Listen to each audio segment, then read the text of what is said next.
വനവാസാവസാനം അർജുനൻ ദ്വാരകയിൽ എത്തിച്ചേർന്നു. രൈവതക പർവ്വതത്തിൽ യാദവരുടെ ഉത്സവം നടത്തുവാനായി ഒരുക്കങ്ങൾ തുടങ്ങിയിരുന്നു. ഉത്സവം പ്രമാണിച്ച് ഭൂസുരന്മാർക്ക് അസംഖ്യം ദാനധർമാദികൾ ചെയ്തു. അവർ രൈവതക പർവ്വതത്തിനു ചുറ്റും പ്രസാദപംക്തികൾ രത്നങ്ങൾ വിചിത്രമായി ശോഭ കൂട്ടി.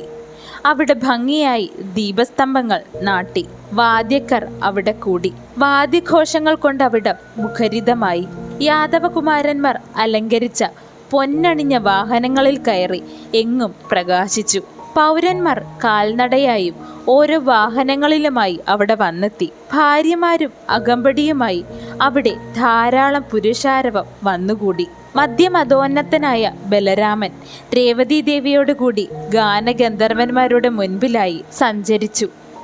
അപ്രകാരം യദുരാജാവായ ഉഗ്രസേനൻ ഗായകന്മാരുടെ സ്തുതികൾ കേട്ട് അവരുമൊത്ത് അനവധി സ്ത്രീജനങ്ങളോടുകൂടിയും സഞ്ചരിച്ചു.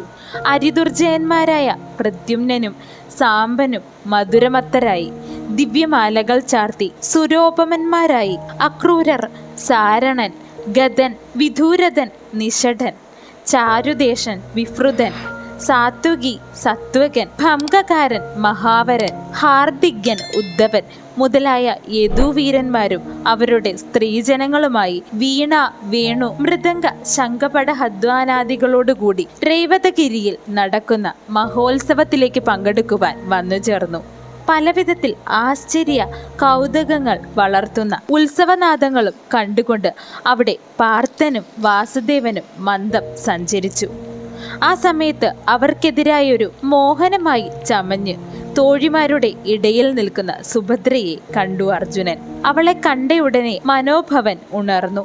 അർജുനൻ എന്തോ വിചാരത്തിൽ മനസ്സുറപ്പിച്ച് നിൽക്കുന്നത് കണ്ട കൃഷ്ണൻ അർജുനനോടായി ഇപ്രകാരം പറഞ്ഞു: സന്യാസിയായ നിന്റെ മനസ്സ് മന്മഥൻ ഇളക്കുന്ന തീർത്ഥത്തിൽ ഏർപ്പെട്ടിരിക്കുകയാണല്ലോ അർജുന. ഈ കന്യക എൻ്റെ അനുജത്തിയാകുന്നു. നിനക്കിവളിൽ പ്രിയമുണ്ടായിരിക്കുന്നു എങ്കിൽ നാം പിതാവിനോട് ഇക്കാര്യം പറയാം എന്ന് കൃഷ്ണൻ പുഞ്ചിരി തൂകിക്കൊണ്ട് പറഞ്ഞു. മറുപടിയായി പാർത്ഥൻ സസ്മിതം ഇപ്രകാരം അരുളി: വസുദേവരുടെ പുത്രിയും കൃഷ്ണരാമന്മാരുടെ സഹോദരിയും സൗന്ദര്യം തികഞ്ഞവളുമായ ഈ കന്യക ആരുടെ ഹൃദയത്തെയാണ് മോഹിപ്പിക്കാതിരിക്കുക? അങ്ങയുടെ സോദരിയായ ഈ കന്യക എൻ്റെ വല്ലഭയായാൽ എനിക്ക് എല്ലാ കല്യാണവും പരിപൂർണമാകും എന്നുള്ളത് സംശയമില്ല. സുഭദ്രയെ കിട്ടുവാൻ ഉപായം എന്താണെന്ന് എനിക്ക് പറഞ്ഞു തരണം ജനാർദ്ദന. ഒരു മനുഷ്യന് ചെയ്യാവുന്ന സകല പ്രയത്നങ്ങളും ഞാൻ അതിനു വേണ്ടി ചെയ്യുന്നതാകും. അർജുനവാക്യം കേട്ട കൃഷ്ണൻ ഇപ്രകാരം തുടർന്നു: രാജാക്കന്മാർക്ക് വിധിച്ച മാർഗം സ്വയംവരമാകുന്നു. അതിവിടെ സ്വീകാര്യമല്ല. സ്ത്രീഹൃദയം പുരുഷന്റെ പാണ്ഡിത്യത്തെയോ ശൗര്യത്തെയോ മറ്റു ഗുണങ്ങളെയോ അറിഞ്ഞില്ലെന്ന് വരാം. കാഴ്ചയിൽ സുന്ദരനായി തോന്നുന്നവനെ അവൾ കാംക്ഷിക്കും. ക്ഷത്രിയന്മാർക്ക് ഹരണക്രിയയും പ്രസിദ്ധമായ മാർഗമാകുന്നു. കന്യകമാരെ വിവാഹം കഴിക്കുവാൻ അത് സ്വീകാര്യമായ ധർമ്മമാണെന്ന് ധർമ്മജ്ഞന്മാർ പറയുന്നുമുണ്ട്. അതുകൊണ്ട് അർജുന, ഭവാൻ എൻ്റെ സഹോദരിയെ അപഹരിച്ചു കൊണ്ട് പൊയ്ക്കൊള്ളുക.